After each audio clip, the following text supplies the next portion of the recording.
Uma movimentação extremamente séria acaba de acontecer nos bastidores de Brasília e ela pode atingir diretamente o núcleo familiar mais poderoso do governo federal. A Polícia Federal decidiu avançar sobre uma nova linha de investigação que envolve negócios milionários, possíveis acessos ao Ministério da Saúde, contatos com o gabinete presidencial e suspeitas de que a proximidade com o poder tenha sido utilizada para beneficiar interesses privados. A situação ficou ainda mais complicada porque o pedido chegou ao Supremo Tribunal Federal e recebeu uma resposta praticamente imediata. E não estamos falando apenas de mais uma denúncia política jogada ao vento. Existe uma representação de dezenas de páginas, pagamentos que chegaram a R$1,5 milhão, uma viagem internacional, conversas sobre contratos públicos e a participação de um personagem que já apareceu em outro dos maiores escândalos do país. Conforme as peças começam a se encaixar, o caminho seguido pelos investigadores se aproxima cada vez mais do Palácio do Planalto. Está começando mais um boletim informativo aqui no seu canal Movimento Brasil Patriota. Eu sou Ademilson e hoje nós temos uma sequência de informações que promete provocar um verdadeiro terremoto em Brasília. Tem uma investigação que avançou sobre alguém muito próximo ao presidente da República, tem ministro do Supremo preocupado com o crescimento da direita no Senado e tem um senador aliado de Donald Trump defendendo a prisão de uma das figuras mais controversas da pandemia. A primeira parte dessa história passa por uma empresária que atua justamente fazendo a ponte entre o setor privado e órgãos públicos. Segundo as informações divulgadas, ela teria prestado serviços de consultoria a um lobista que tentava ampliar seus negócios no mercado de medicamentos à base de cannabis. O objetivo seria conseguir espaço dentro do governo federal, principalmente no Ministério da Saúde, para disponibilizar esses medicamentos por meio do Sistema Único de Saúde. Essa consultoria teria custado R$1,5 milhão, pagos em 5 parcelas de R$300 mil.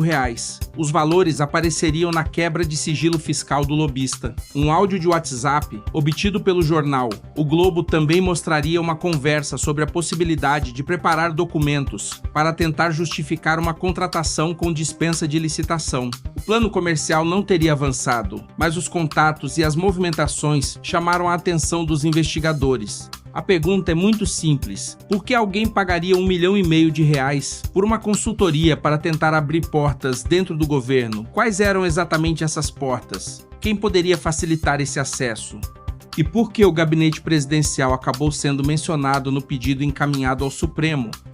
Uma testemunha teria contado à Polícia Federal que essa empresária servia como elo entre o lobista e alguém que possuía acesso privilegiado ao governo. Ela também teria sido responsável por apresentar os dois. O lobista, que já tinha experiência no setor farmacêutico, buscava se estabelecer no mercado da cannabis medicinal e precisava de pessoas capazes de aproximá-lo das autoridades responsáveis por contratos e decisões públicas.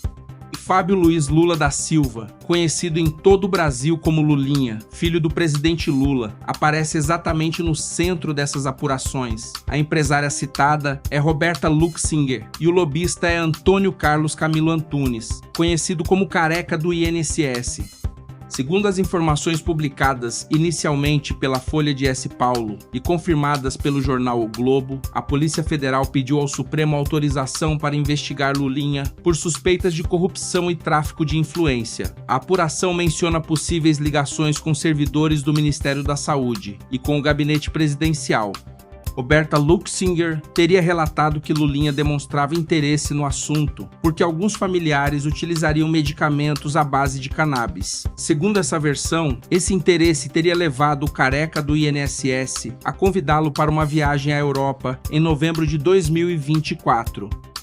Só que a Polícia Federal decidiu abrir um caminho separado da investigação relacionada às fraudes nos descontos de aposentados. Ou seja, os investigadores entenderam que havia elementos para apurar especificamente a atuação de Lulinha nos negócios envolvendo cannabis medicinal e possíveis acessos ao governo do próprio pai.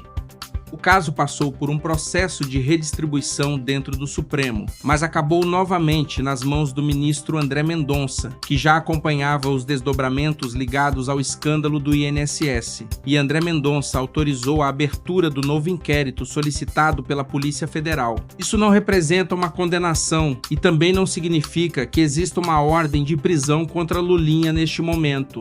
O que existe é uma investigação oficialmente autorizada para apurar suspeitas de corrupção e tráfico de influência. Porém, a situação evidentemente se tornou muito mais séria, porque a Polícia Federal agora poderá aprofundar contatos, relações comerciais, movimentações financeiras e possíveis acessos ao governo federal.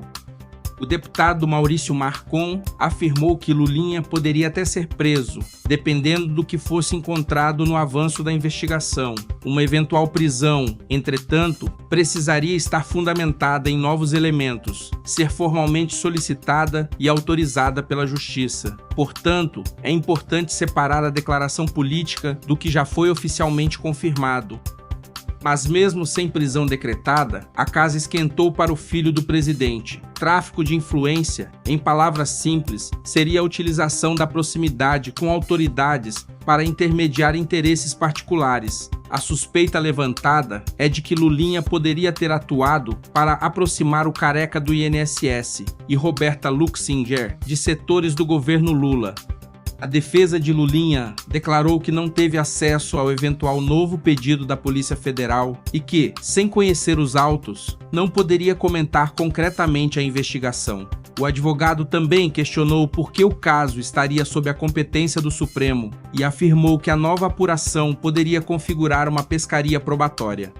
A defesa de Roberta Luxinger também afirmou que não havia sido informada sobre a abertura de um novo inquérito e declarou que os fatos relacionados aos repasses e a eventuais desvios de dinheiro público já seriam objeto de uma investigação em andamento. Agora surge a pergunta que não quer calar. Se não existe nada de irregular nessa aproximação, por que uma consultoria recebeu R$1,5 milhão para tentar viabilizar negócios dentro do Ministério da Saúde? Qual era a verdadeira participação de Lulinha nessa relação? E até onde chegam os contatos citados com o gabinete presidencial? Meus amigos, aproveite este momento para se inscrever no canal Movimento Brasil Patriota, ativar o sininho das notificações e deixar o seu gostei. Nós estamos firmes e fortes, acompanhando cada detalhe dessa investigação. Compartilhe este vídeo, porque ainda existe outra movimentação acontecendo em Brasília, que mostra como as eleições de 2026 estão tirando o sono de muita gente poderosa. Segundo informações atribuídas à jornalista Malu Gaspar, do jornal O Globo, ministros do Supremo Tribunal Federal estariam acompanhando pesquisas eleitorais e projetando como poderá ficar a composição do Senado a partir de 2027. O motivo seria o crescimento de candidatos conservadores e favoráveis ao impeachment de ministros da Corte. Os levantamentos internos mencionados na matéria apontariam que a bancada favorável ao impeachment poderia chegar perto de 40 das 80 e uma cadeiras do Senado. Esse número ainda ficaria abaixo dos 54 votos atualmente exigidos para a abertura de um processo. O detalhe é que anteriormente existia a interpretação de que 41 votos, uma maioria simples do Senado, seriam suficientes. Uma decisão do ministro Gilmar Mendes elevou essa exigência, estabelecendo um quórum de 2/3. O Supremo estaria, portanto, monitorando a eleição dos integrantes de outro poder, porque teme o avanço dos aproximadamente 100 pedidos de impeachment que já existem contra ministros da Corte. Alexandre de Moraes é um dos que acumulam o maior número desses pedidos. Isso mostra porque a eleição para o Senado em 2026 será decisiva. Não basta eleger um presidente da República. Para mudar o rumo do país, fiscalizar ministros e recuperar o equilíbrio entre os poderes, a direita também precisará conquistar uma bancada forte dentro do Senado Federal. E para completar este boletim, os ânimos também estão acirrados nos Estados Unidos. O senador republicano Ted Cruz defendeu que Anthony Fauci seja processado por perjúrio, responsabilizado por desacato ao Congresso e preso. A declaração ocorreu depois que Fauci teria invocado mais de 100 vezes o direito garantido pela 5ª emenda da Constituição americana para permanecer em silêncio durante uma audiência no Senado. Ted Cruz afirmou ainda que documentos divulgados recentemente mostrariam contradições entre conversas privadas de Fauci e declarações públicas feitas durante a pandemia. Segundo o senador, registros pessoais indicariam que Fauci discutia nos primeiros meses da pandemia a possibilidade de o coronavírus ter origem em um laboratório, hipótese que posteriormente teria sido minimizada em suas declarações públicas. O caso ainda depende da atuação das autoridades americanas, mas demonstra que as decisões tomadas durante a pandemia continuam provocando investigações, acusações e disputas políticas nos Estados Unidos. Agora eu quero saber a sua opinião. A investigação contra Lulinha vai avançar até o fim ou haverá uma nova tentativa de frear a Polícia Federal? André Mendonça tomou a decisão correta ao autorizar esse novo inquérito e a eleição de uma bancada conservadora no Senado poderá finalmente mudar a relação entre o Congresso e o Supremo. Escreva sua opinião nos comentários. Inscreva-se no canal Movimento Brasil Patriota e compartilhe este boletim informativo com todos os seus amigos. Que Deus abençoe sua família, que Deus abençoe a sua vida. Muito obrigado pela audiência e até o próximo vídeo, se Deus quiser.